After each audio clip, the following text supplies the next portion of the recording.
Hi everyone, চলে এলাম ছোট্ট একটা মিনি ব্লগ নিয়ে। আজকে তোমাদের সাথে আমি শেয়ার করব চিকেন রেসিপি। এই যে দেখো, আমি সব উপকরণ নিয়ে নিয়েছি। আমি এখানে নিয়েছিলাম গরম মশলা, কাশ্মীরি লঙ্কা গুঁড়ি, সামান্য চিনি, তার সাথে ধনে পাতা আর গোটা জিরে, এবং তার সাথে তেজপাতা আর আদা রসুন বাটা, আর এখানে পেঁয়াজ কুচি আর টমেটো থেকে পেস্ট করে নিয়েছিলাম আমি।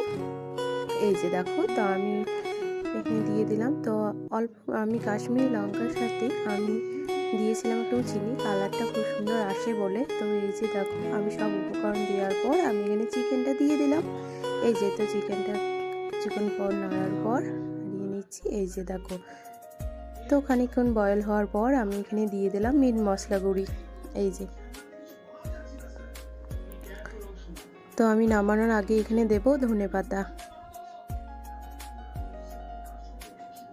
এই যে আমার চিকেন রেডি। তো চলো ভিডিও